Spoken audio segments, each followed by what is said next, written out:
Hello everyone, this is the first episode of Casual Strolls in Hama-rikyu Gardens, brought to you by Public Interest Incorporated Foundation, Tokyo Metropolitan Park Association. I'm Adam, a staff member of the garden and also the narrator of this video. Owing to COVID-19, we're giving pre-recorded guided tours online. We hope you'll enjoy the stroll with us remotely till the end. Today I'm going to show you around the center of Hama-rikyu Gardens, which is made up of a pond and paths around it, bridges, tea houses, artificial hills, ornamental rocks and so on, which are basically typical of Japanese gardens. Right in front of us is the garden's Tidal Pond, Shioiri-no-ike. You might think it is an ordinary freshwater pond at first sight, but it is in actual fact a seawater pond. The garden is adjacent to the mouth of the Sumida River and Tokyo Bay, and the water in the pond is connected with the water outside. So, instead of being completely saline like the one found in the ocean, the pond water is brackish to be exact. So, what does brackish mean? Brackish water occurs when fresh water meets seawater, for example in estuaries, like in this case. Okay, now, just a little warning to all of you here. Don't you guys ever try dip your finger in the water and have a taste of it, even if you have the strongest stomach in the world? I'm telling you, you'll be really sorry. The water is too filthy that you'll probably end up in hospital. The water level of the pond is adjusted to the ebb and flow of the tide outside through the control of the garden's sluice gates. Sometimes we get inquiries from visitors asking us if they can see carps in the pond. Well, bad news for carp lovers. The pond is inhabited solely by marine life, such as Japanese black porgies, flathead gray mullets, yellowfin gobies, red stingrays, and so forth.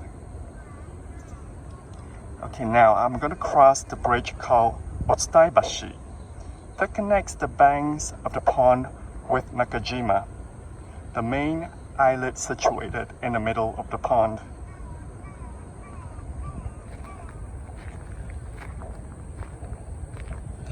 The original bridge was built during the reign of the 11th shogun, Tokugawa Ieyasu. On the first half of the bridge, you will pass 3 islets fitted with wisteria pergolas. You can enjoy the beautiful purples of wisteria flowers here around the end of April through the beginning of May.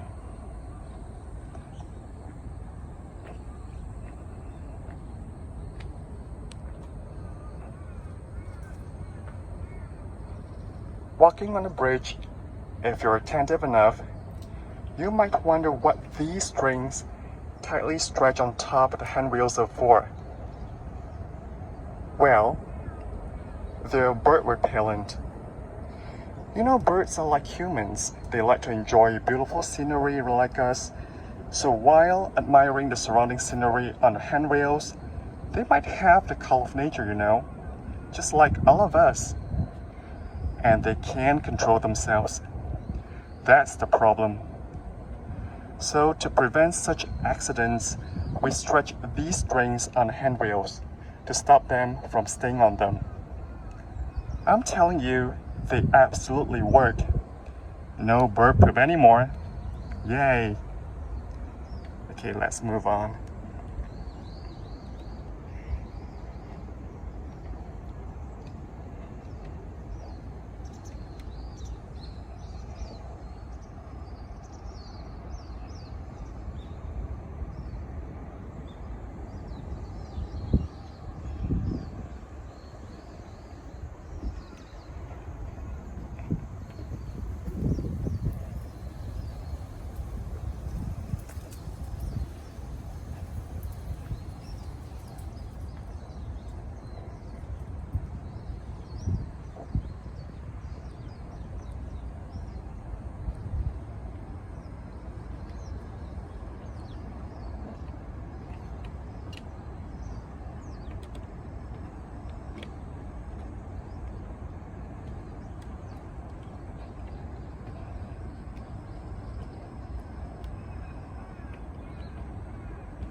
Okay, here we are on Nakajima, the main islet on where one of the gardens highlights Nakajima-no-ochaya Tea House stands.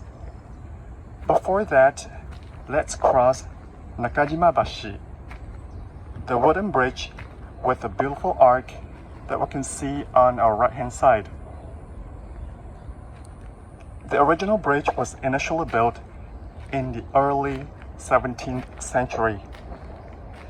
The bridge has undergone several times of restoration, rebuilding, and repair owing to fire and bomb damage since the Edo period.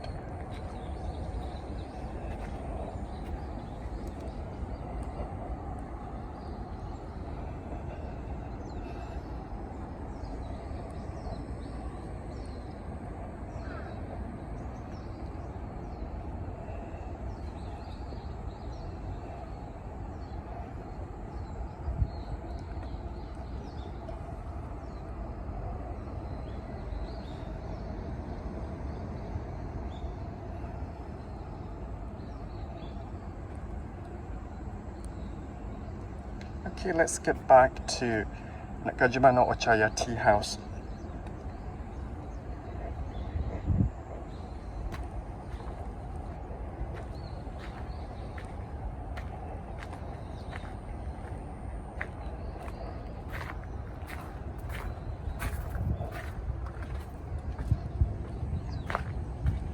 Okay, here we are at Nakajima-no-ochaya Tea House. The original building was built in 1707, but it was burned down in the Second World War. The present building was rebuilt in 1983. The building still serves as a tea house at present, used to be one of the places in the garden where shoguns would enjoy their meals and drinks, and also the only place for them to enjoy tea ceremonies. They also enjoyed fishing around here. We serve seasonally limited Japanese confections and matcha or powdered green tea here almost every day. So if you want to feel like a shogun, come on over. Come spend some leisurely time in the tea house, sipping at your tea and savoring every mouthful of the beautifully made Japanese confection that comes with the tea, while enjoying the view of the surroundings. You can have them indoors on the tatami or outdoors on the patio.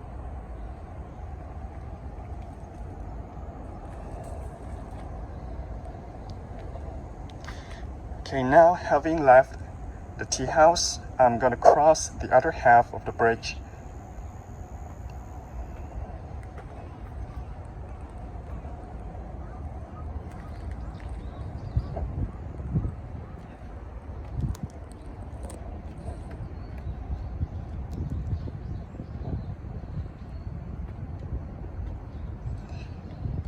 Walking on the bridge, if you're attentive enough, you might be wondering why the bridge is not built straight.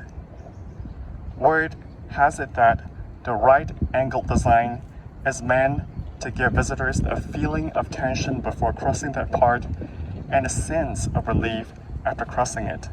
What a thrill, huh? The design is also said to make visitors pause for a little while so that they can appreciate the surrounding view without haste.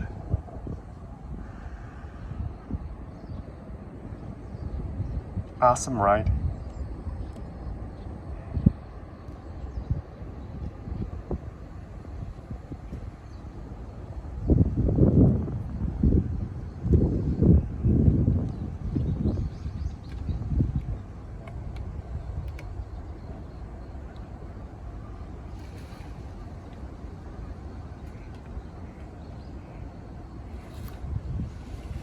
Notice the gate over there? That's one of the sluice gates found in the garden. They play a crucial role in adjusting the water level of the pond to the tide level outside so that the pond won't overflow the bank due to high tide.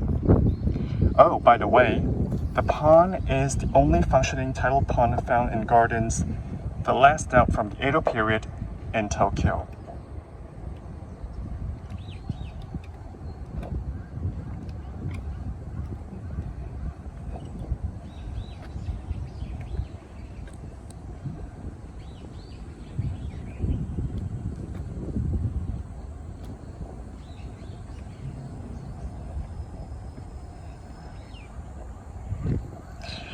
Now we're almost at the end of the video. Before we go, I'll show you one of the best spots to take souvenir photos in the garden.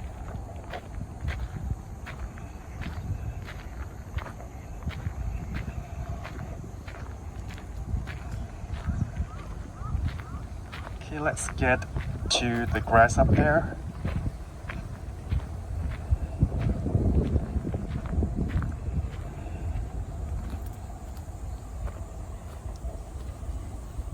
Okay, here we are. What do you think of the view? Awesome, right? The pond, the tea houses, the high-rise buildings in the background, the perfect blend of the old Edo and the new Tokyo. Might look kind of bizarre, yet familiar to the eyes of many, perhaps. What do you think? Okay, so this is the end of the video. We really hope you've enjoyed the stroll with us. The second episode will be available soon, so be sure to stay tuned. Give us the thumbs up if you like the video. Thanks for watching, and see ya!